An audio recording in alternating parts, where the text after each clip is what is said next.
Olá, seja bem-vindo a mais um vídeo aqui do Nada Trivial. Como toda boa quinta-feira, hoje nós vamos falar de neurociência aplicada à educação. E eu já quero provocá-los aqui na turma do fundão. O que será que a gente pode compreender como um bom professor?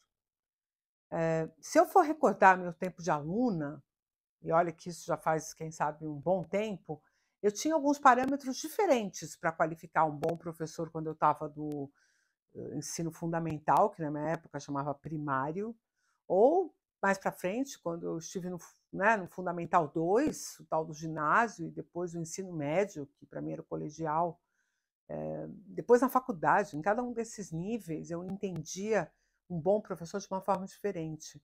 Porque nós, a partir da perspectiva de alunos, né, vamos construindo sempre uma perspectiva em cima da nossa necessidade. E a necessidade vai mudando. Será que o professor, quando ele reflete sobre a sua turma, sobre o seu aluno, ele começa partindo desse pressuposto?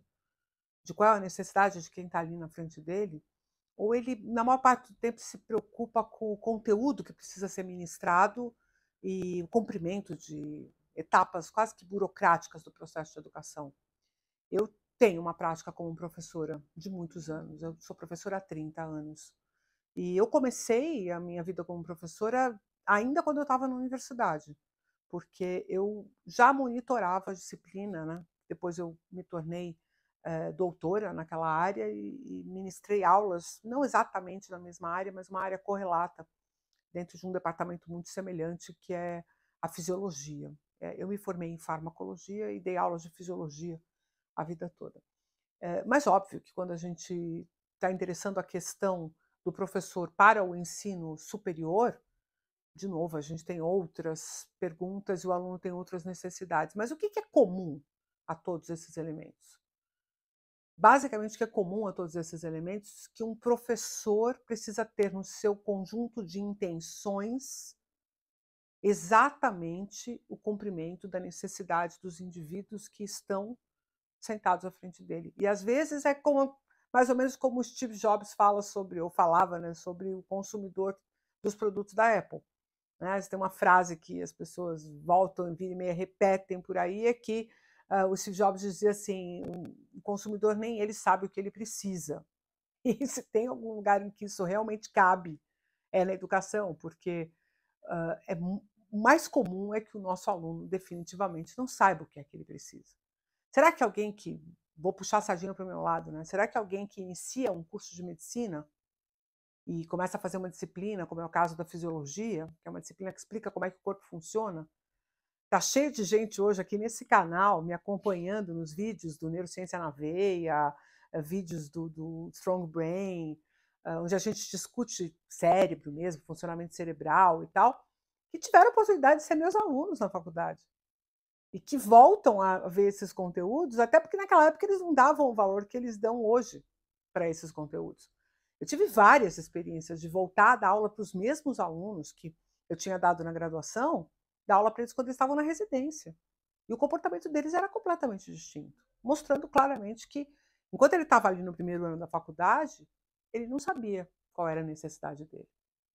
E aí eu, como professor, muitas vezes tenho que compreender qual é essa necessidade e mostrar a ele um caminho em que ele perceba essa necessidade, ou que pelo menos ele se familiarize com essa necessidade e busque esse mesmo objetivo.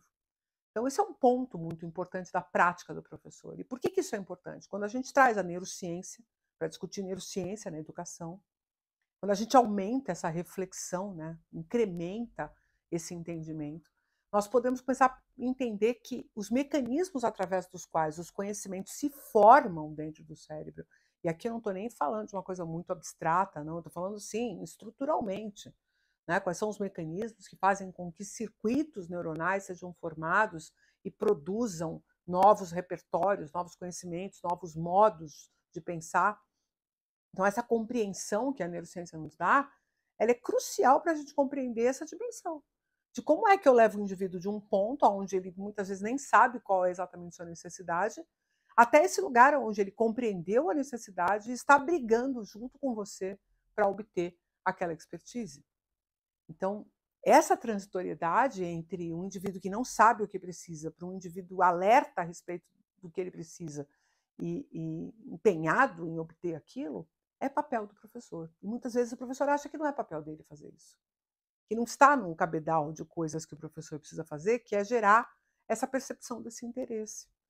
Muitas vezes o professor quer ser visto como alguém que é uma voz soberana, né? Como já foi no passado, né?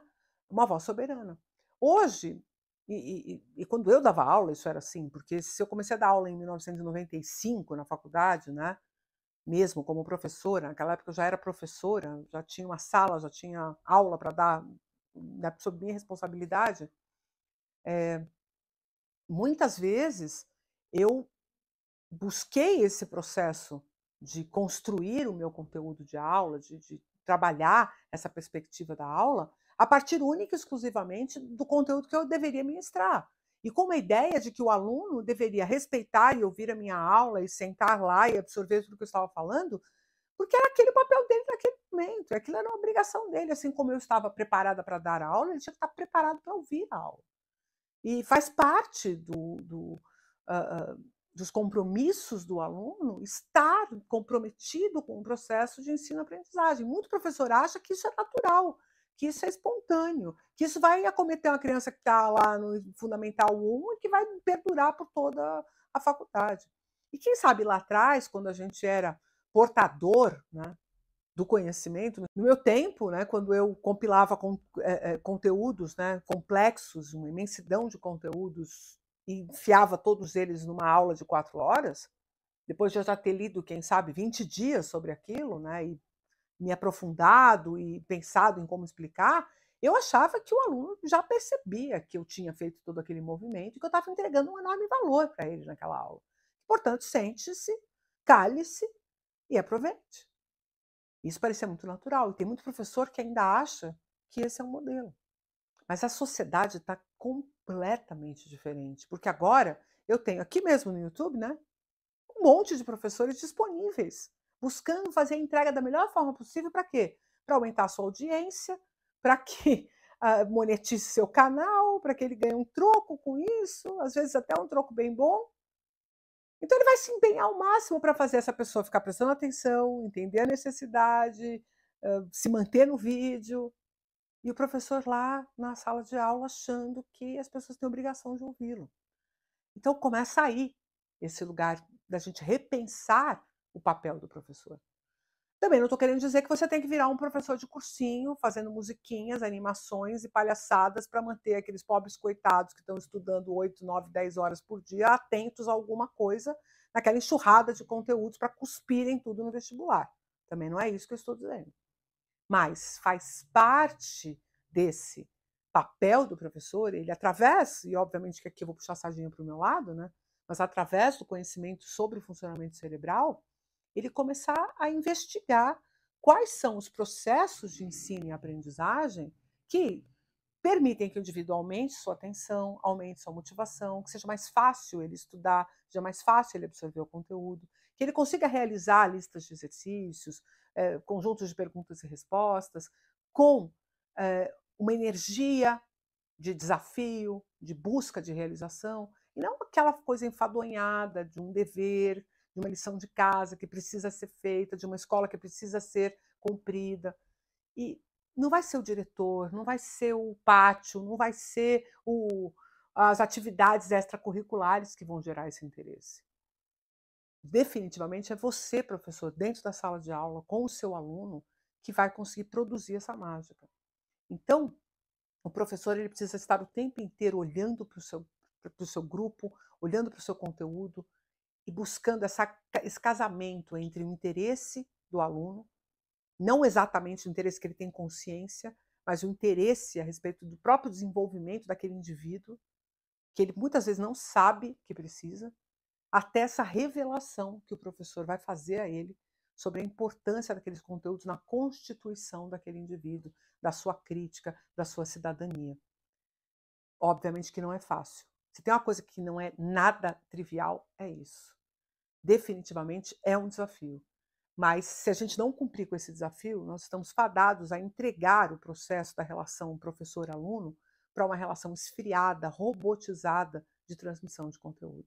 Então, se você tem algum receio de que a educação seja dominada por robôs que ensinarão conteúdos às nossas crianças e aos nossos adolescentes, a chance que tem disso acontecer é se você continuar robotizando a relação professor-aluno sem esse mergulho crítico a respeito da interação, do papel do professor, que está para além de simplesmente a transmissão do conteúdo. Espero ter provocado alguma reflexão aí a respeito disso, porque pode ser que você não esteja vendo que há grandes oportunidades de interação com o seu grupo de alunos dentro do seu conteúdo, justamente porque você está muito mais preocupado em passar o conteúdo, em cumprir com o programa, do que efetivamente mobilizar a energia, a motivação, o interesse, a curiosidade dos seus alunos para aquilo que você está ensinando. Óbvio, se fosse trivial, não ia ter a menor graça e não ia estar aqui no Nada Trivial. Então, se você curtiu o conteúdo, deixa aí o seu like, compartilha com seus colegas professores que precisam pensar um pouco sobre esse papel novo do professor no século XXI e continue acompanhando Nada Trivial, porque todo dia útil é dia de conteúdo novo por aqui e eu espero você no próximo.